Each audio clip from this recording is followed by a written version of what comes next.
Good morning, good afternoon, good evening, wherever you are. This is a Zoom meeting of the Central Asia Caucasus Institute, and it's devoted to a most interesting development that has, frankly, been so underplayed. I think many of us are astonished. And that is the announcement on January 21st of a Zoom meeting, by the way, between the presidents of Turkmenistan, Berdimuhamedov, and President Aliyev of Azerbaijan, at which time they announced that they had worked out a delineation of responsibilities and property of a major gas field in the middle of the Caspian. And this has been a subject of contention for 25 years. And it's been up and down. There have been moments of great enthusiasm. Oh my goodness, huge Caspian gas field. Oh my goodness, opening between Turkmenistan and Azerbaijan. Nothing happened until January 21st.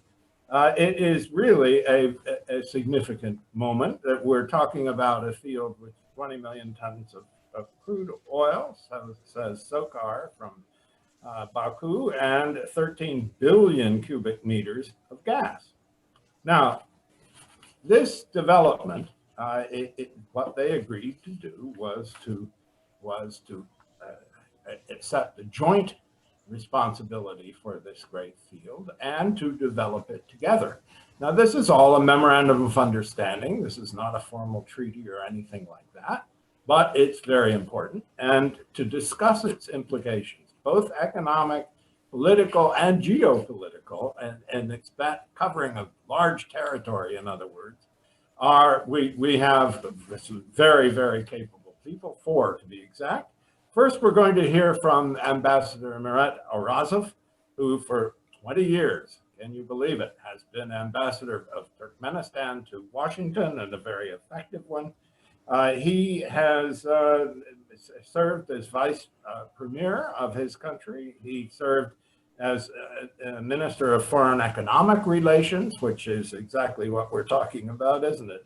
And he is by training, not just by training, he is by training and accomplishment a very serious and capable physicist. He's of that last generation of Soviet physicists who were very distinguished indeed. Then we're going to hear from Elin Suleymanov, His Excellency, the ambassador of Azerbaijan. He's been here. My goodness, this is his 10th year. So he's by no means an amateur. On the contrary, he served as for 5 years as consul general for Azerbaijan in Los Angeles, a very complex role indeed.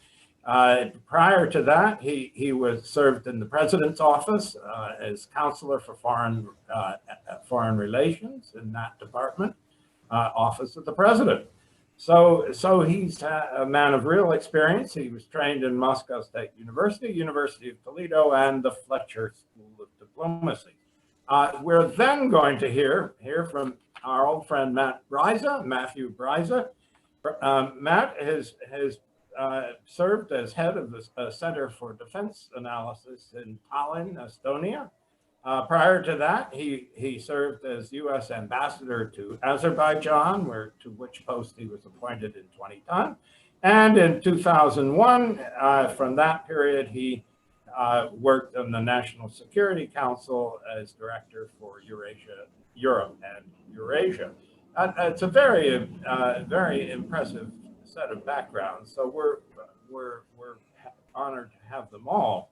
But I want to then note that one of the best experts on the Caspian region in the world, Svante Cornell, who is director of our institute, is going to also comment on these developments. And again, in turning to you 4, we want to cover everything. We want to cover the practical domestic, practical economic meaning, how much gas, how much oil, how is it going to get here to there, and so on. And we want to discuss the immediate political consequences of it and the potential implications on the geopolitical realm, and that takes us globally. So we'll begin with Ambassador Orazov.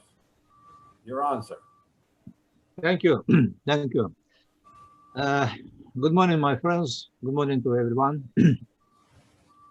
As always, very useful to have discussions in Central Asia and Caucasus Institute. I thank my friend, Dr. Fred Starr, for his initiative to host this meeting. I also thank Dr. Mamuka Seritelli for his organizational efforts in holding this meeting. I'm glad to see and greet my friend and colleague, Ambassador Elin Suleymanov. And I also greet Ambassador Matthew Bryza and Svante Cornell, with whom we have long been acquainted. Our main topic today is the Caspian Sea. But I would like to start with brief remarks about Turkmenistan, to just paint a little bit picture, general picture, about its development as an independent state. First, this year is a jubilee for Turkmenistan, 30 years of independence. This is year of peace and trust under the auspice of United Nations. Having started our independent life under the conditions of the collapse of Soviet Union and the severe socio-economic crisis, without having basic institutions that represent a regular state, such as the Ministry of Foreign Affairs, the Ministry of Foreign Economic Relations, the Army, the body troops, and much more. And much more. We have created all this over the years of independence without allowing any revolutions, civil clashes on ethnic or religious grounds, or any border conflicts with our neighbors. In this difficult process, the United States stood by and provided us with support in many areas. During the years of independence, friendly and fruitful relations have been established with the United States, and we highly appreciate the assistance provided to us, especially in the first years of independence. In turn, Turkmenistan, within the framework of its neutral status, provided support for the coalition forces in Afghanistan, for which it repeatedly received expressions of gratitude from the United States. Last year, we also celebrated the 25th anniversary of our neutrality. And on this subject, the role of the United States was extremely important. I would also like to know that Azerbaijan gave us all-round support in this matter and became a co-sponsor of the resolution of neutrality in 1995. We coordinate our actions in the international arena on many issues. For example, we work together within the framework of the non-aligned movement. Second, a little bit more words about our relations with the United States. Turkmenistan, as a neutral country, does not belong to any blocs and builds its relations with all countries on the basis of international law and mutually beneficial, mutually respectful principles. We characterize relations with the United States as stable and friendly, and they cover such spheres as security cooperation in Afghanistan, trade and economic relations, and of course, the humanitarian bloc. Turkmenistan is also an active participant in the C5+1 and CIFA formats, important platforms for a broad dialogue between the United States and the 5 countries of Central Asia. Last year, a new Afghanistan-US-Turkmenistan format has also emerged and promises to become a productive platform for discussing our joint issues of cooperation in both security and economic. Now I come to the Caspian region. I noted earlier the complexity of the process of forming Turkmenistan as an independent state. And I can say that processes accompanying the formation of the other republics of the former USSR were just as complex. In these difficult processes of the Soviet period, one of the most challenging was the question of the status of the Caspian Sea, which turned out to be a border for 5 states at once. It took 27 years before negotiations of the status of the sea finally led to the signing of a comprehensive document in 2018, agreeable to all 5 coastal countries. Needless to say, the creation of such a document required patience and refined diplomatic skill from the negotiators. The signing of this document paved the way for peaceful cooperation in the Caspian region on a solid legal basis. As early as the next summer of 2019 in the coastal town of Azerbaijan, Turkmenistan, the first economic forum was held at the level of the heads of the government of the Caspian countries. It determined further ways of interaction between our countries in a wide range of issues. Let me emphasize that it was mostly definitely a wide range of issues, including not only energy, but also such areas as science and education, the Caspian ecosphere, tourism, and transport routes. A fundamentally important point was that the new concept made it possible to bring up many controversial issues in a bilateral format, which lay the foundation for an effective dialogue on the solution. One of the results of this interaction between Azerbaijan and Turkmenistan was the agreement on the joint exploitation of a significant oil field, which both sides have now decided to call the Sluk, which means, on the both languages of our countries, friendship. The event is definitely significant and very positive. Presidents Ilham Aliyev and Gurbanguly Berdimuhamedov took part in the signing ceremony of the memorandum and made statements on this account. In the shared opinion of the leaders of the 2 countries, the signing of the memorandum not only opens up prospects for joint exploitation of the specific Dasluk field, but serves as a starting point for much broader cooperation in the Caspian Sea region. Here is the President of Turkmenistan, Berdimuhamedov, commented on this event. This document is the result of many years of work carried out by our countries aimed at strengthening cooperation and mutual understanding in the energy sector, unlocking the huge mutual potential of the 2 large energy powers, creating the most favorable condition in the Caspian Sea region for the development of sustainable energy, broad and mutually beneficial international partnership. Thus, collaboration will primarily be aimed at energy cooperation between the 2 countries. But it will not be limited to this. In this context, the most promising after energy issues is the expansion of trade and transport communications between our countries, as well in a broader aspect, transport cooperation both in the Caspian region and in the wider region between the countries of Central Asia, Afghanistan, and the Caucasus, with further projections both to the south toward Pakistan and to the west toward Turkey and Europe.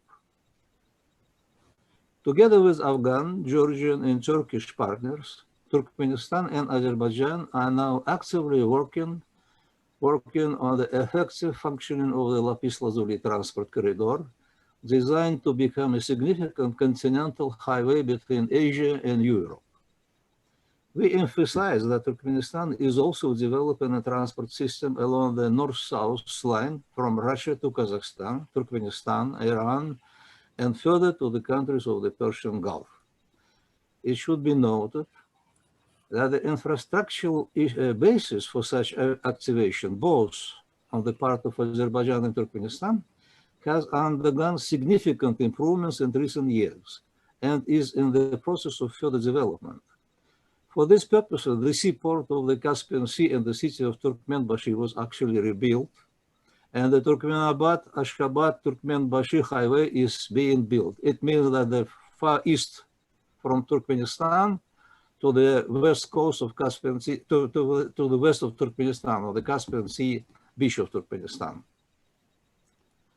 We are also helping Afghanistan develop its transport infrastructure and are working on a Turkmenistan-Afghanistan railway project.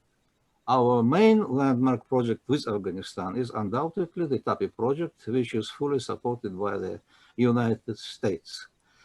Everything looks good on the political level as well. In addition to the above-mentioned US-Afghanistan-Turkmenistan format, the formats Azerbaijan, Afghanistan, Turkmenistan, and Azerbaijan, Turkmenistan, Turkey are very productive. In conclusion, I would like to emphasize that despite all the positive moments and the fact of signing the memorandum, and Dr. Starr also underlined it, we are still only on the starting point, and there is a lot of work ahead to realize the open opportunities for cooperation. Thank you. Thank you very much, Ambassador Suleymanov. Good morning, everybody. Thank you, Dr. Starr, and thank you to Central Asia Caucasus Institute for convening this meeting. I'm grateful to Dr. Cornell, and I want to thank the American Foreign Policy Council and congratulate you. I believe you got recently some very good people on board, including Mr. Wimbush. So I congratulate you on this. This is a good. That's a very good thing. I also, of course, am happy to be together with one of the most distinguished ambassadors in Washington, D.C., Ambassador Orazov, and one of the best experts the United States had in its diplomatic service. And it still has, because I know Mr. Braza and Ambassador Braza, whether he officially is ambassador or not, still serves his country in the best capacity he can. So it's a pleasure to be with you all. I am, first of all, before anything I want to say, I want to second basically everything Ambassador Orazov said. I think that is where we stand today is 30 years, as Ambassador Orazov pointed out, since declaring independence from the Soviet Union. And that's where 3 decades later, our nations stand. And the key to our development has been to build independent and sovereign nations and strengthen that independence and sovereignty through cooperation and economic projects and political projects. In that, the role of the United States has been indispensable. We're very grateful to the United States for its consistent support for the sovereignty and independence of our nations, and for its support to promote cooperation and security in the region. I think that's a very important idea. Of course, Ambassador Orazov mentioned the concept of C5+1 aimed at Central Asia. I think that's a very good approach. We were very supportive of that. In fact, as you know, the gateway to Central Asia is Azerbaijan, so I think we all benefit from that. And not only just Azerbaijan, I mean, in the region as a whole. And for instance, obviously our partners, Georgia, Turkey, and at some point, hopefully Armenia too, would benefit from this type of development. Of course, the transportation network is expanding. As Ambassador Orazov pointed out very correctly, the formats such as Lapis Lazuli format, which involves Afghanistan, a little bit narrower formats, which include Azerbaijan, Turkmenistan, Turkey together, Georgia, and others. So I think those are very positive developments, and they reflect the 3 decades of developing infrastructure and carefully working to develop the connectivity in the region. Yes, indeed, we work together with all parties, but especially with Turkmenistan on developing regional understanding and cooperation. We work together in the non-alignment movement, the neutrality of Turkmenistan, which is enshrined legally, is a very important factor, which we fully appreciate it. In fact, Azerbaijan is a current chair of the second largest international organizations after the UN, which is the non-alignment movement, and we appreciate working with Turkmenistan on that particular format. In fact, if you look at this, I think you would note that over the last years, especially under the leadership of Azerbaijan, the non-alignment movement focused much more on the practical and pragmatic issues. So, for instance, Azerbaijan to non-alignment movement initiated the first ever UN General Assembly session on COVID-19 response. And I think that is probably somewhat underappreciated in some ways, that what our nations do, we turn cooperation into practical avenues and channels, which is very important. It's true for Turkmenistan, it's true for Azerbaijan as well. And I think that those are very positive developments in the region as a whole.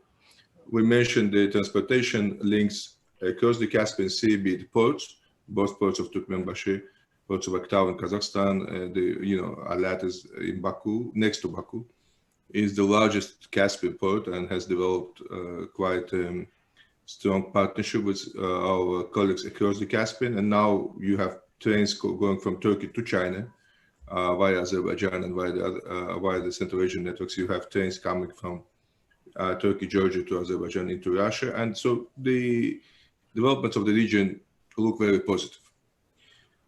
More specifically, coming to the most recent MOU between Azerbaijan and Turkmenistan. Dr. Starr mentioned my education in various places, but my initial education is in geography. And I think that's, when you look geographically, this type of MOU is not only helpful, it's not only positive, it's also inevitable, because that is a natural result of developing of independent sovereign nations which are looking at regional cooperation. The year 2020 has been very interesting for our region. As you know, Azerbaijan has restored its constitutional control over the territories previously occupied by Armenia as a result of 44 days of war. Today, Azerbaijan pretty much controls its entire territory. If you look at the situation for the first time since its independence in the last 2 decades, Azerbaijan fully controls its border with Iran, international border. Up until now, 132 kilometers of the border with Iran were not controlled by the Republic of Azerbaijan. They were basically without any meaningful control, and there was a very serious issue. There were very serious issues, including the issues of potential non-proliferation. Also, today, Azerbaijan demarcates its border with international border with Armenia using GPS and maps, and that is a peaceful, pragmatic, practical process, which I think is a very good thing, both for Armenia and Azerbaijan. And I emphasize it for Armenia and Azerbaijan. It's good to have international borders which are clear, are internationally recognized and designated. I think that is something that would benefit both the people of Azerbaijan, the people of Armenia, and the future of our region. We're talking about the resumption of economic ties. We're talking about the resumption of transportation links. Today, there's a working groups from both Armenia and Azerbaijan discussed practicalities of those issues.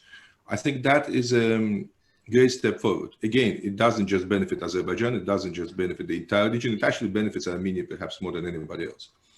And I think that too opens new opportunities.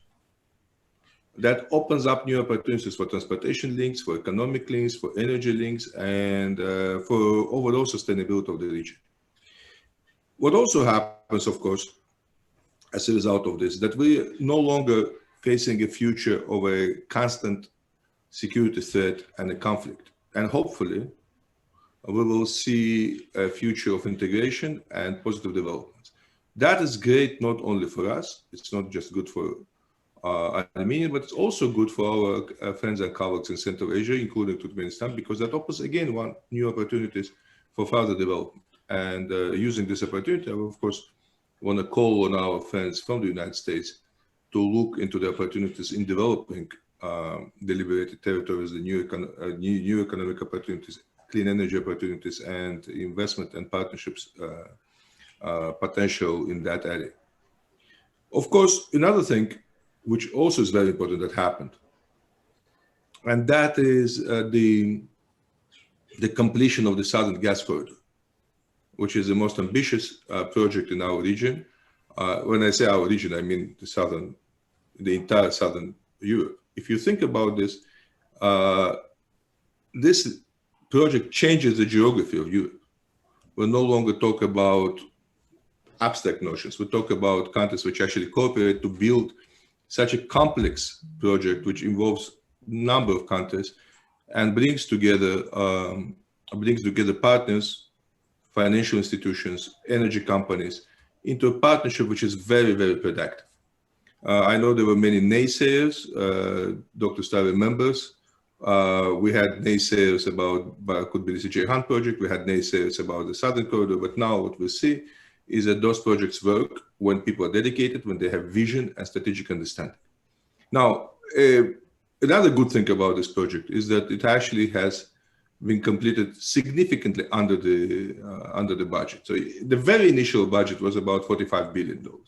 Then it came down to $40 billion, which is by itself is a big achievement if you think about involving so many countries. But now it's been completed under with about $33 billion investment. So that's a very, very significantly under the budget. What it did send the message is that those opportunities are possible. And I think in some ways, it was a catalyst for this MOU, which we now have with our friends and neighbors in Turkmenistan. One thing I want to point out, which is also important, and it's inevitable that I will do that, in July of 2020, which the clashes which took place in the Tovuz region of Azerbaijan, there was a cross-border attack from Armenia into Azerbaijan in the area where most of our pipelines and railways and highways are located. And the attack was in the area which is a place where all these pipelines which connect east and west, the air corridor to Afghanistan for NATO overflights, and all the railway connections are actually located. That time, Azerbaijan was able to defend itself. The cross-border attack was unexpected. It was in an area which was not related to Nagorno-Karabakh region of Azerbaijan.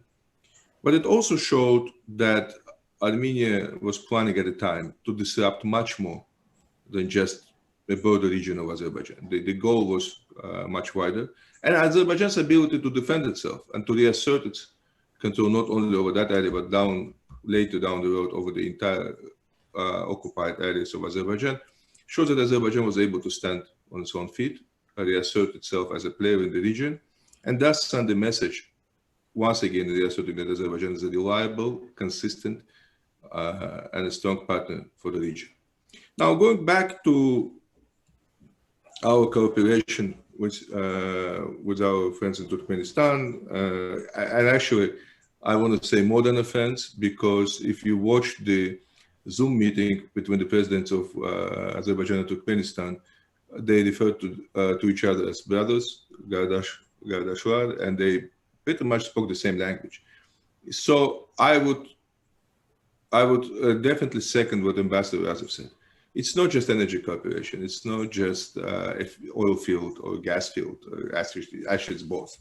But it is a reflection of growing partnership of two leaders, but also two peoples and two nations which are very close culturally, which have a very strong historic connection, and which pretty much speak the same language. We could argue whether V or W is the right letter for V, but generally speaking, other than that, we're pretty much the same. We share the same music, and I mean, there's a lot of closeness, and perhaps it was understated for so many years that people didn't notice that. But once you hear two leaders speak to each other, you understand how close we are, and I think that's a very encouraging and beautiful thing, as a matter of fact. So on January 21st, quite unexpected for some, but quite expected for many others, Azerbaijan and Turkmenistan signed a MOU on a field which is now called Dostluk, which is a field, there were some questions about it for a long time. But again, as our nations matured, as our leaders were able to provide strategic vision and support for their nations, what we see now is that we can work together and move forward with this a very important development. Now, what it does do, as Ambassador Orazov pointed out, is in 2018, the Convention of the Caspian Sea has been signed.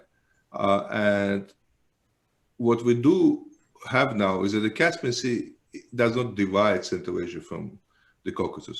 It's not a division. It's actually it unites all of us, including that field. Working together with Turkmenistan for us is a very important project. I mean, it's too early to say to talk about details of that project. There's some details, but it's not that many. That field is not very far from the Azerbaijan's main field. Azerbaijan-Turkmenistan is about 30 kilometers, so it's actually very close. Both Azerbaijan and Turkmenistan have infrastructure in place to develop that field. So we have rigs, we have pipelines, we have important ships, and we have the expertise together to build that. So that's what we're looking for, and looking at developing those that field in terms of becoming another fundamental block of our cooperation with Turkmenistan. Now, in terms of overall development in the region, you know, Azerbaijan has always been looking to expand its geographic and regional cooperation. I think so does Turkmenistan. Turkmenistan always looks forward to expanding its energy map westwards, eastwards, south, and north. So I think that's a good contribution to that diversity. And I want to once again emphasize the importance of the leadership demonstrated by President Aliyev and President Muhammadov in moving forward with this. I mean, that would not be possible without those leaders working together and focusing on the strategic interests of their nations and their people. And that's exactly what happened. And now, 30 years since our independence, and 30 years in naysayers thinks that some things are not possible, we now have a breakthrough development which helps us all move forward with a more positive agenda. So in some ways, you could see the multiplication effect, both from the Southern Gas Corridor completion, but also from the new opportunities which emerged in the region as a result of the liberation of the previously occupied territories of Azerbaijan and opening up new potential links in the region. Thank you. Thank you. Thank you very much, both Ambassador Orazov and Ambassador Suleymanov. You have, you know, in tennis and volleyball and football, even in billiards, there's the concept of setup. Things, movement that is essential to make something bigger possible. You've talked about a setup here. The question is, what will be the shots that result from it? And that's why we turn to both Ambassador Bryza and to Dr. Cornell. I hope you can enlighten us on the immediate and longer term implications of this. All right. Thank you, Dr. Starr. I mean, that's exactly what I hope to talk about. So I don't have an enormous amount to say. I'll try to be focused, and I feel so great to be liberated, no longer be a government official, and I can tell it like I see it. I'm honored to be with you as always, Dr. Starr, and also with you, Dr. Cornell. Thank you for inviting me. Dear Svante, thank you to Mamuka Tserteli as well. Ambassador Arazov, I haven't seen you for a long, long time. Turkmenistan's been on my mind always since my first real trip to the region was to Ashgabat for U.S. government discussions on a possible trans-Caspian natural gas pipeline, followed by a visit directly to Baku. And Ambassador Suleymanov, I mean, Elin, you've been an important person in my life professionally and privately ever since in 1997 summer, I met this young dynamic UNHCR officer at the Shusha restaurant in Baku, passionately talking about what needed to be done. And now he's ambassador to the United States. So I was so pleasantly surprised when I heard about this agreement, but I really was surprised. And Ambassador Suleymanov, Ambassador Arazov, you've, as Fred said, you've set the analysis of what this all means in a way, in a context that is full of a spirit of cooperation and a commitment to cooperation between Azerbaijan and Turkmenistan that frankly is fresh and new. And, you know, the dispute over Kapaz Serdar and over the maritime boundaries of the Caspian for decades had undermined so many possibilities for regional cooperation. And you know, we in the United States cared a lot about it because we wanted a Trans-Caspian pipeline, not because necessarily that would benefit any US companies, but because we thought it was really important to create a regionally extended dynamic of cooperation that would tie together Turkmenistan and its neighboring Central Asian countries, together with Azerbaijan across the Caspian and Georgia and Turkey, and help all those countries sustain their economic independence, their sovereignty, even their territorial integrity. And now we see that there's a possibility to extend all that even further, as Ambassador Orazov said, into Afghanistan and beyond. I'll come to that in the end. I'd like to begin with recollection of a story I can't forget in the context of the US post-election fiasco in Washington and right now. And so we in the US tried to broker a maritime boundary agreement back in 2001 between Turkmenistan and Azerbaijan. Yes, because we saw the promise of the Dostluk field, but really because we also hoped to facilitate the negotiations for a Trans-Caspian natural gas pipeline. And so we spent months with our international maritime lawyers and all of our intelligence community in the State Department. We came up with a proposal. Obviously didn't succeed. Took 27 years in the end. But we had the honor to present our proposal to then President Haydar Aliyev. And he stopped us. This is not apropos to the current agreement, but it's just a great story in the background of what's happening now in Washington, as I said. He said, okay, before you begin and provide this American idea of how to unlock this regional dispute, suggesting maybe we're not present otherwise, he said, you just had an election. So this was in January of 2001. You just had an election. Let me get this right. So the man who was elected did not win the popular vote. Interesting. Okay. His father is a former president of your country and a former head of your US KGB, right? Yes, we said yes. It's very interesting. Okay. And this dispute was resolved in favor of the man who did not win the election by a court, by your Supreme Court, but that was based on a decision taken in a US state, a state that is controlled by the brother of the man who was declared the victor. Yes, that's true. He said, okay, so now I'm certain you're not going to talk to me and lecture me about democracy today. Let's talk about resolving this maritime boundary dispute with Turkmenistan. And I tell that story now because it gives a sense of how fraught all of the relationships were in this case, 20 years ago. And there's so much mutual suspicion between the countries on all sides of the Caspian. And we really wanted to see the Trans-Caspian pipeline. In subsequent years, we thought maybe the natural gas produced in Turkmenistan's Block 1 that was operated at the time by Petronas could be tied into the oil and gas infrastructure that both Ambassadors Orazov and Suleymanov mentioned in the Caspian Sea as a way to minimize cost and get around some of the legal disputes. But it didn't happen. Year after year, relations would warm and then cool between Turkey and Azerbaijan. There was a statement, I recall, a couple of them by President Ilham Aliyev and President Berdimuhamedov a few years ago that said, in the absence of an agreement to demarcate the maritime boundaries of the Caspian, two littoral states could decide on their own whether or not to build a pipeline connecting them.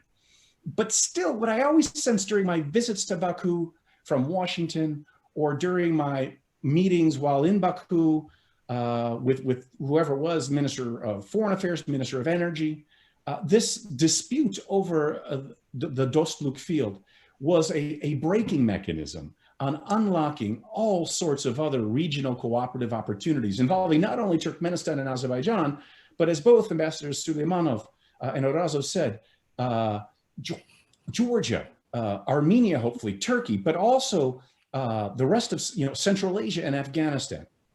So why did this happen now? And why, it was, as I said, for me, it was such a surprise. Maybe not for Dr. Starr or Dr. Cornell. For me, it was a big and wonderfully pleasant surprise.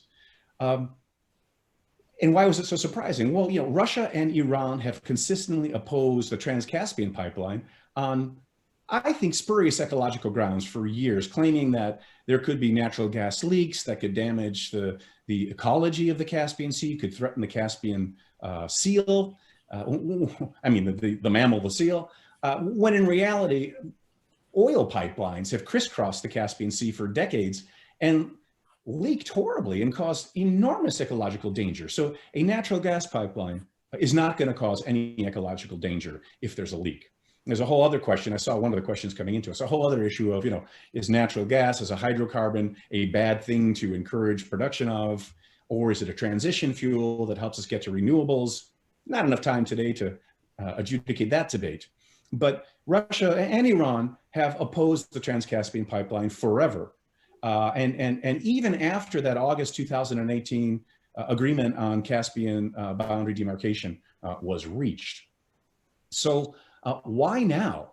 I mean, for a long time, of course, Turkmenistan, I think, has hoped to see both a Trans-Caspian gas pipeline and resolution and development of the Dostluk field because it made economic sense, but still, there was some sort of political blockage. And I'm not sure what the exact blockage was, pressure from Iran and Russia, okay, but also maybe Azerbaijan and Turkmenistan not yet being comfortable to come together in such a tangible way as the two ambassadors have already described to us. So why now?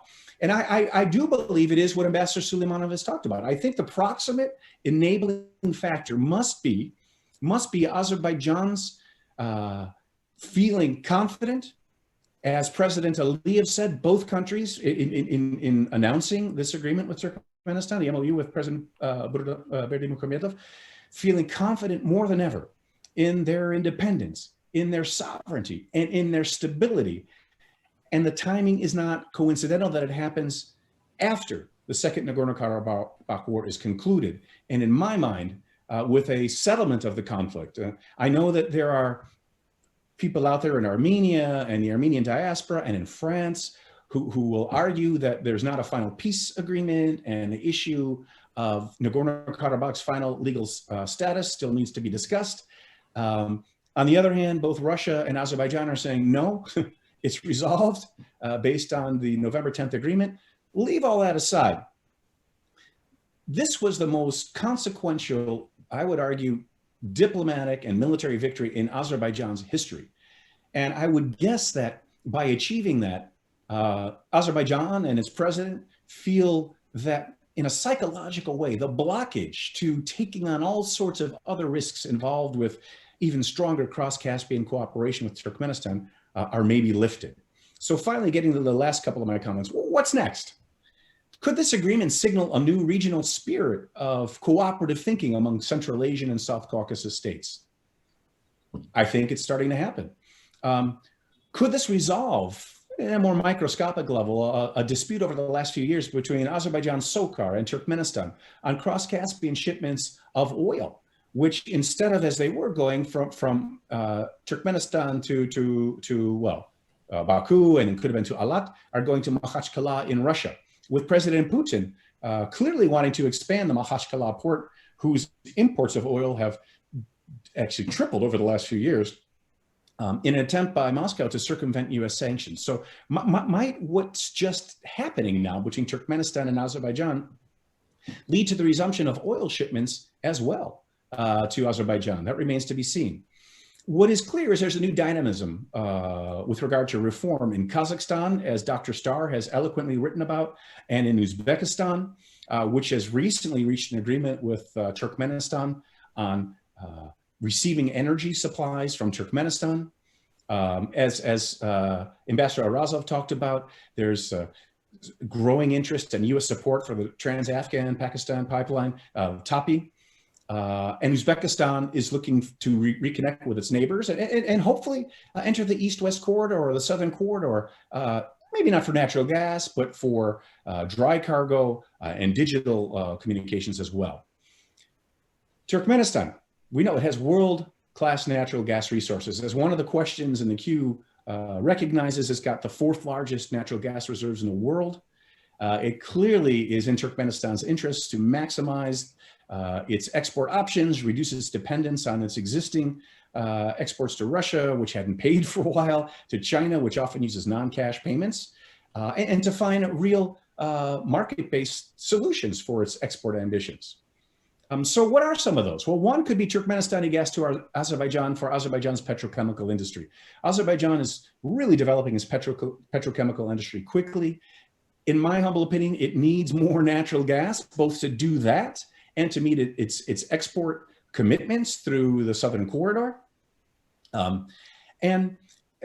Full disclosure, in my capacity as a board member of a Turkish energy company called Turkas, we are very interested in developing a petrochemical industrial zone that is simultaneously on Azerbaijan's territory, Nakhchivan, and in Armenia and in Turkey, that would need the feedstock of Turkmenistani gas to develop a bankable investment that makes commercial sense, just like the Baku-Tbilisi-Ceyhan oil pipeline, just like the South Caucasus natural gas pipeline, makes commercial sense, earns an attractive return for investors on their money, and actually begins to heal the wounds of war between Armenia and Azerbaijan. Now, I realize this is premature because Armenia is still digesting what just happened, but I also think we should keep our eyes on the maybe slightly more distant horizon in terms of what's possible, and begin planning how to make a smart and attractive commercial investment happen with international support from the international financial institutions, as well as sovereign governments. Finally, last comments. This new dynamic of cooperation across the Caspian also opens up great opportunities to include Afghanistan into a greater Caspian region, with two-way shipments of goods, with natural gas flowing to Afghanistan via TAPI, as well as electricity and a number of projects. I'd love to discuss it another time.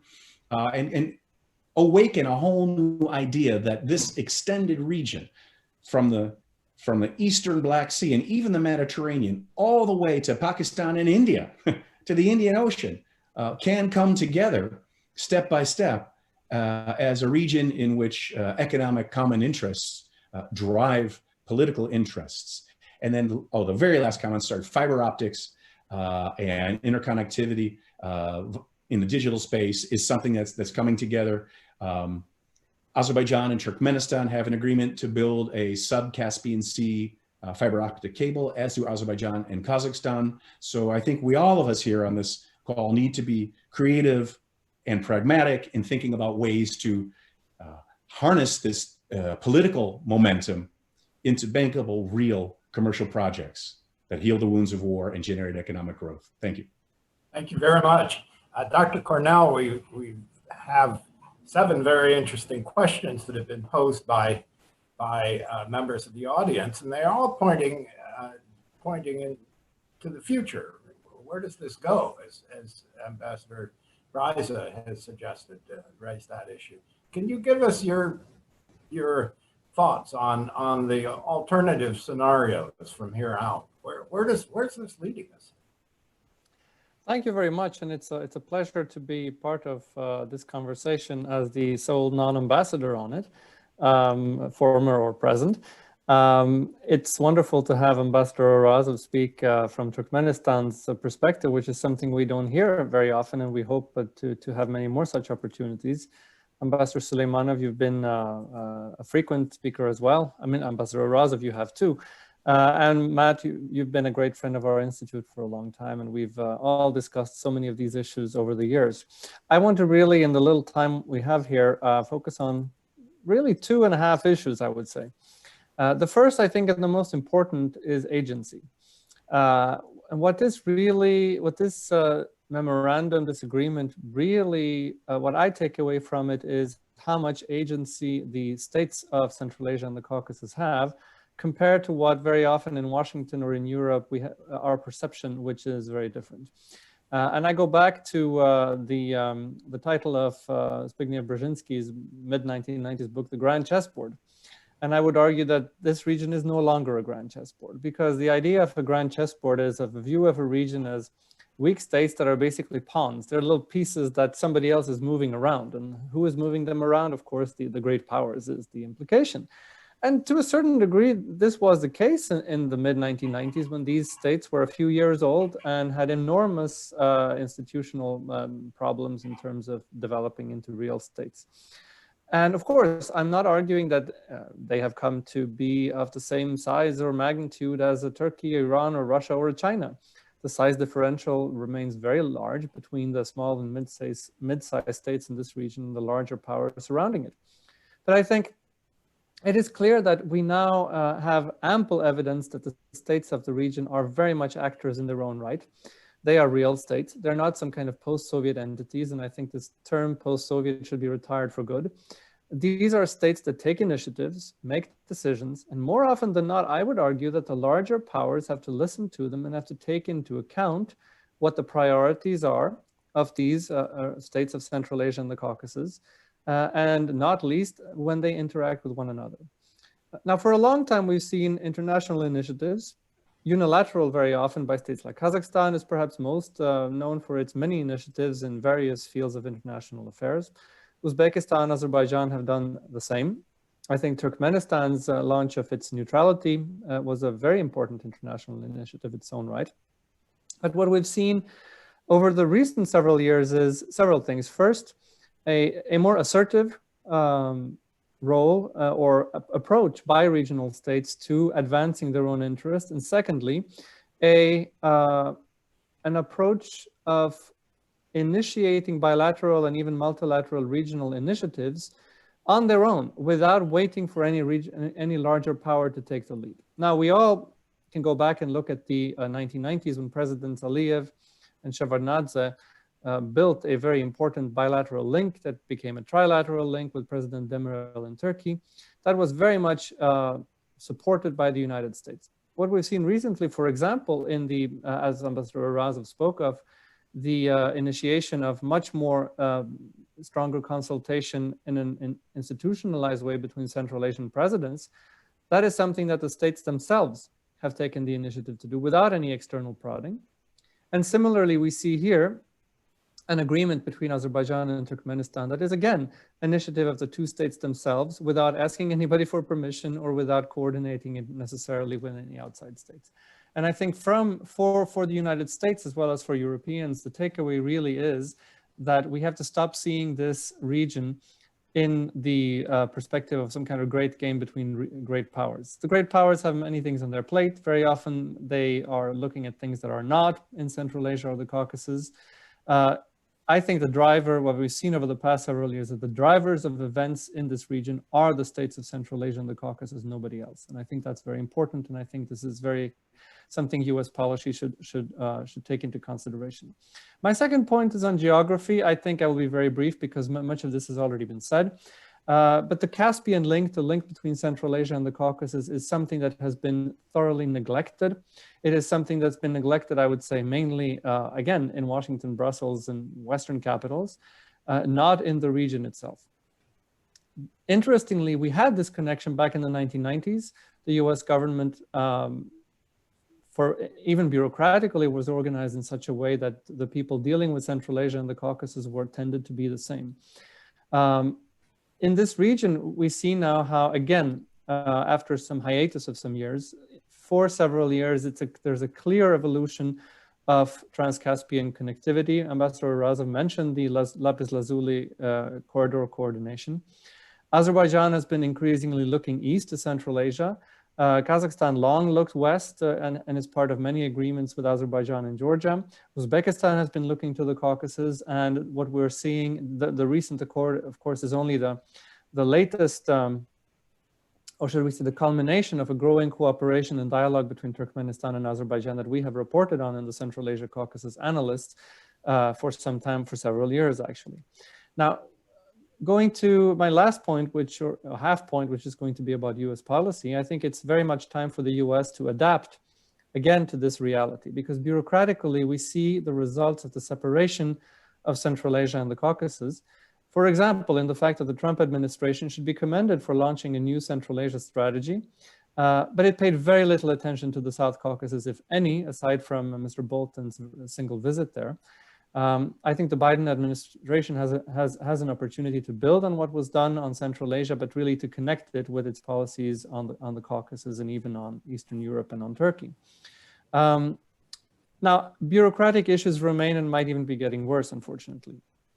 As we have seen, it seems that the National Security Council under the Biden administration is putting Central Asia together with Russia instead of with South Asia, which means that the Lapis Lazuli corridor will now be split between 3 senior directors instead of 2. One for the Caucasus, one for Central Asia, and Afghanistan, of course, with South Asia. We'll see if this remains the case. State is aligned in a different way with Central Asia remaining with South Asia and the Caucasus with Europe.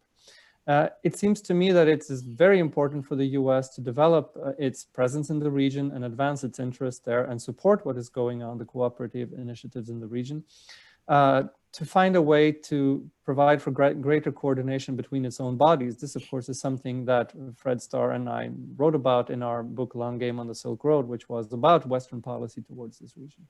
There used to be an Office of Support for Eurasian Energy. Matt would know this very well. It hasn't been around for a very long time. And I think if there is one recommendation that should come out of this, that perhaps it's time to reinstate such a position, but it shouldn't be at this point only for energy. It should cover transportation, trade, communication, connectivity issues as well. And I will leave it at this.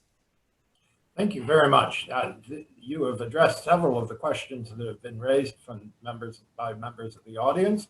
I wonder if we can have any responses to your comments and to everyone else's from Ambassador Orazov, Ambassador Suleymanov, or Ambassador Riza. Floor is open. A couple words, if you allow me. Thank you very much for your comments, my colleagues. And I think that it was a very interesting point which Dr. Cornell underlined about some kind of new geopolitical realities in Caspian Sea. And he even put some recommendations for US government to connect Central Asia issues more closely to the Caucasus issue. It's a very interesting point, and we will think about this also. It's very interesting. It's very interesting development. And it's important, and I also want to confirm that it was an independent decision of 2 countries, Azerbaijan and Turkmenistan, to go together with this project. And it means that the convention, which all of us mentioned during this discussion, really works very well. So I look forward that it would be a pretty good future, but at the same time, of course, we understand that the region, Caspian Sea, is not simple region geopolitically, and some kind of difficulties, contradiction have not begun, of course. But we will work in these realities. We have experience to work with this kind of realities, and I hope we will find the best way for cooperation. And the project looks for me very bright. Thank you. Thank you. Others? Yes, if I may, Dr. Starr, I wanted to once again thank everybody for your comments. I want to build on something that Dr. Cornell pointed out. I think it's very important, and I think that point cannot be emphasized more. And it's very simply, the most recent developments have shown that the region belongs to us, to the people in the region, to the nations in the region, and to our people. Why I say that is, we need to, I think, understand the new realities in general in Eurasia, not just in our region narrowly, but in Eurasia as a whole. But I am very grateful to Dr. Cornell for bringing up this factor that today, 30 years into our independence, we have sovereign states which are actually actors in the region, who actually do work together, which have their own interests, which are able to promote their interests and stand by them. That, of course, that's an important thing to understand, that this is not aimed at less cooperation. It is in fact a factor of greater cooperation and integration in the region, because once you are independent, once you're confident, and once you're sovereign, you're more confident moving forward towards integration. And that's exactly what's happening in the region. And I want to second what Ambassador Orazov said, that our work with Turkmenistan is a decision of the two sovereign nations working together. And I want to commend once again the leadership of Turkmenistan in leading very pragmatic and result-oriented cooperation with us, with Azerbaijan, and with other partners in the region. I think that's a very good example of when an independent nation acts in its own national interest and interest of its own people and its own future. I also want to build on something Dr. Cornell also pointed out. It's a result of our long discussions with both Mr. Cornell and I think Dr. Starr and Ambassador Breiser as well, and that is that South Caucasus is very much linked to Central Asia, and Central Asia is very much linked to the Caucasus. In some sense, those are organically joint regions, and I'm generally, once again, I'm a geographer by initial education. It's in my heart to draw lines and borders and look at the maps and then suggest to bureaucrats how to divide the world by maps. The reality is that you do not see those lines on the ground. All those definitions are pretty vague. Where Europe begins or Asia ends, and otherwise. I mean, I come from a region where so many influences come together and define a unique identity, which is based on inclusion, not exclusion. And I think that is something that we need to understand, that working together, we're creating a new geography.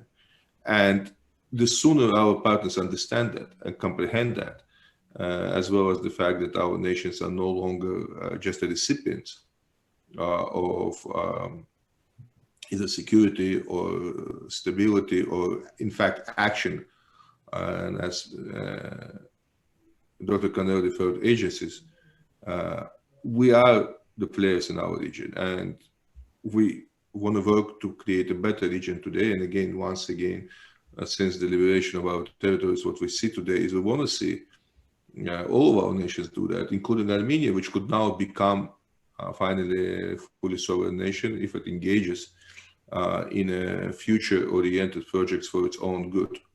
So I think those are very important strategic points which need to be made. I saw some of the questions, I think they refer to the environmental impact. I think despite all the conversations which are usual and related to energy affairs, everybody in the region understands that over the last 30 years, the Caspian projects have been extremely responsible and cautious in terms of energy development, in terms of environmental impact. For your information, today, a state minister from the United Kingdom, who is on a visit to Azerbaijan, Ms. Van der Morton, just signed an agreement with Azerbaijan, between United Kingdom and Azerbaijan, on promoting carbon neutral approach to energy and promoting the increasing environmental standards. So anybody who's seen the new developments versus in energy in our region versus what happened before would understand a major leap in terms of environmental protection and minimizing the impact. Nothing is perfect, but we all make compromises. That's understandable, but it is also important to recognize that environment is on everybody's mind. Now, a very important point about this is that we live in that region. That's our environment. We don't want to pollute it. So when someone tells me that, what about the environment? I want them to understand that we probably care about it as well, because we're actually going to live there, and our future generations do too. Thank you. Thank you. Dr. Cornell. Yeah, maybe to wrap up my thoughts. So, and I'll answer a question from Mr. Todd Prince, who said that I had mentioned that the MOU was made possible by Azerbaijan and Turkmenistan feeling more confident about their independence, especially given Azerbaijan's victory in the recent war with Armenia. But do I think Turkmenistan's economic needs, as well as the recent collapse in oil demand, also spurred the two sides, given that a lot of people are talking about peak oil demand, and maybe could these assets be stranded, or will it be economically attractive to develop them? I think even if we do get close to peak oil demand, there's going to be huge oil demand, at $100 per barrel for as long as we can see into the future. Peak demand doesn't mean no demand; it means plateaued demand. So, from an economic perspective, this field is significant, and it will produce gas as well. It's part of sort of the trio of fields. There's Azeri-Chirag, which is one of the three jewels in the crown of Azerbaijan's oil industry. Azeri-Chirag initially have about 7 billion barrels. It appears Dostluk may have about 1 billion barrels. That's a lot of oil. And it'll be produced in plenty of time where there's still great demand for oil. Even if electric vehicles keep on charging ahead, there's going to be great demand for petroleum, for petrochemicals, and lots of other things. Can I ask, you're a top specialist on defense matters, security matters. Everything we're talking about has a huge security dimension, and we haven't really delved into that. Can you give us your quick observations on that? Sure. Well, I think first and foremost, I think that to echo what Dr. Cornell and Ambassador Suleymanov and Orazov have said, this is the moment when the countries are themselves taking destiny into their own hands. They've been worried that, to be blunt, Russia and Iran would do bad things. And I will never forget a conversation I had with then President Niazov in Ashgabat, in his office, when he, in very clear terms, explained to me and my boss what dangers he personally would face and his country would face if Turkmenistan charged ahead too quickly with exporting natural gas westward. And Azerbaijan, I had similar conversations in Azerbaijan also about Iran. Well, I won't say too much about that. You can go look at the Washington Post article that talked about terrorist threats against our embassy and me personally. And it appears that the two countries, Turkmenistan and Azerbaijan, feel confident enough to proceed, feel confident enough to take, again, their destiny into their own hands. And I think certainly, having spent a lot of time focusing on the Nagorno-Karabakh conflict as the U.S. co-chair of the Minsk group, and now I see that the U.S. has been absent. It's nothing like it was even during the Bush administration, which Dr. Starr, I know you worried wasn't enough then either. But it's been since the Obama administration and the Trump administration, the U.S. has been absent. And when Elin or Ambassador Suleymanov talked about the clashes along the Azerbaijani-Armenian border in July, the U.S. had no role in that. Neither did the other OSCE Minsk Group co-chair France. Russia did. Russia filled a vacuum, and so did Turkey. So the security and the geopolitics have shifted tremendously. The U.S. is not absent in the way it was in the South Caucasus. Russia has an augmented presence, especially through its peacekeeping presence in Azerbaijan, but so does Turkey now. And Azerbaijan is now a powerful status quo power. These are huge, huge changes, with Armenia maybe now feeling irredentist for some time to come. We have to take all of these factors into mind when the United States plans its policy toward the region, which I hope will be forthcoming. But the great news from this discussion for me is that, yes, these two neighbors across the Caspian, Azerbaijan and Turkmenistan, have the oxygen, the strategic oxygen, to take this decision to do something bold that can reverberate into deep into Central Asia and Afghanistan. And I urge, for whatever that's worth, the Biden administration to support this, not just politically and rhetorically, but by getting those international financial institutions lined up to support a huge range of infrastructure projects that can and should happen now. Thank you very much. That's very insightful, and it rounds out our discussion. Let me turn to Dr. Cornell. This session is turned into a kind of celebration of agency, thanks to your input at the beginning. I wonder if you want to summarize what you draw from this. Well, I think I would like to join to what Ambassador Bryza spoke about in terms of security issues. I think one of the reasons why the states of the region can act unilaterally or together is because there is no way in which you can now really term or paint their cooperation as being a result of some American plot.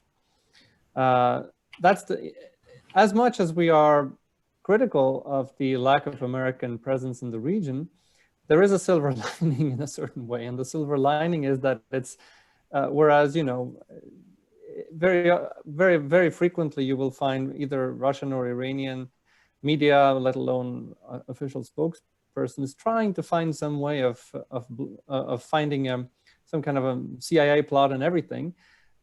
The reality of how the United States has been acting in this region suggests that, you know, it's not really credible to claim that.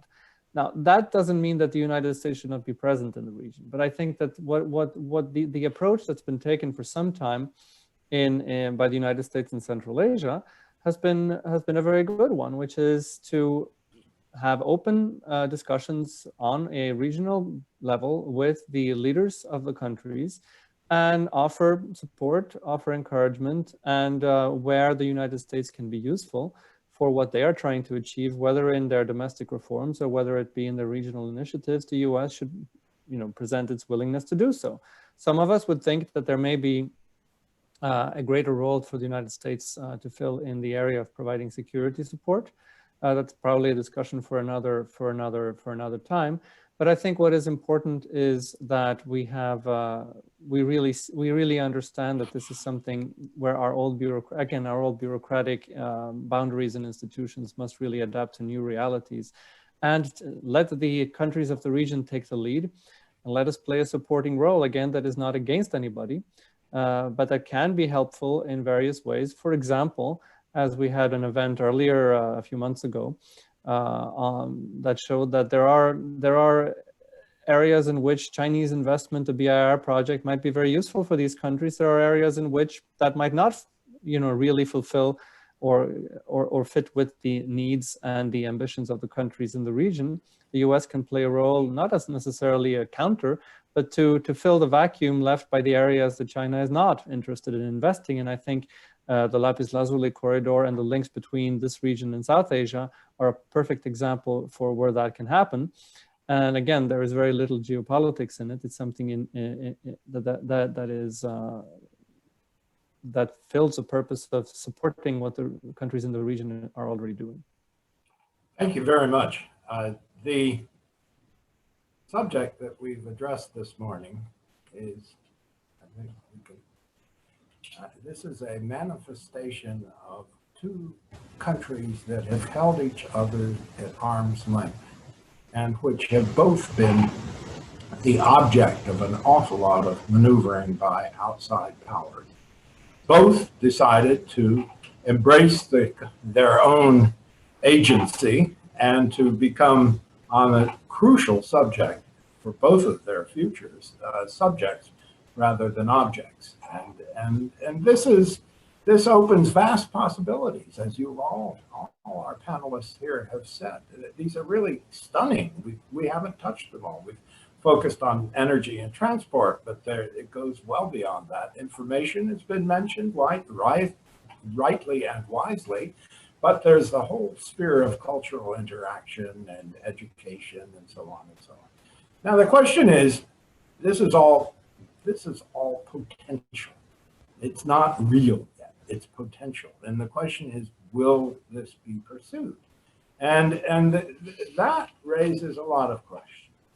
Some of them are very subtle. Some of them are very practical. But the impractical ones include psychology, cultural relations, interactions, education, and all that.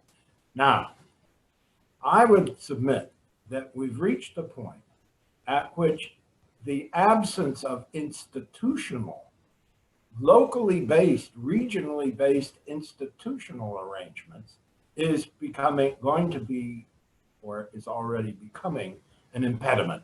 In other words, there is no venue where the major transport countries of the Caucasus meet with their neighbors across the Caspian, Turkmenistan, and also Kazakhstan. There is no venue where they meet with the Afghans, who are part of the central to the lapis lazuli concept, and that goes on to Pakistan.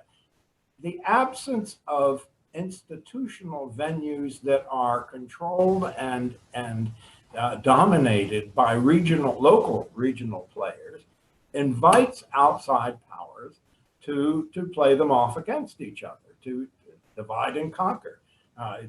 Of course, we believe that this action on January 21st may be a step away from that kind of situation. On the other hand, it may not be, and I would conclude from this that this agreement should stimulate all the regional countries in Caucasus and Central Asia, which of course includes Afghanistan, to set about creating the kind of institutional relations that ASEAN has in Asia, that the Nordic Council has in Northern Europe, and that without such arrangements, their progress from this important moment on will be impeded in ways that it really shouldn't. So I want to thank all our panelists very, very much. This conclave of ambassadors, Arazov, Suleymanov, Riza, and Dr. Cornell. Let me end with a very curious thing. The great poet from Ganja in Azerbaijan, Nizami, wrote several long, beautiful works that became the standard throughout all the Persianate world. Interestingly, it was Navai over in Timurid, Central Asia, hundreds of years later, who picked these up, and he recast them and rewrote them in Chagatai, which became the kind of mother tongue for modern Turkic languages of the whole region. So here you have, going back really half a millennium, intimate interaction, cultural interaction across the Caspian as if it didn't exist. Maybe we're moving that direction again now. Thank you all very, very much.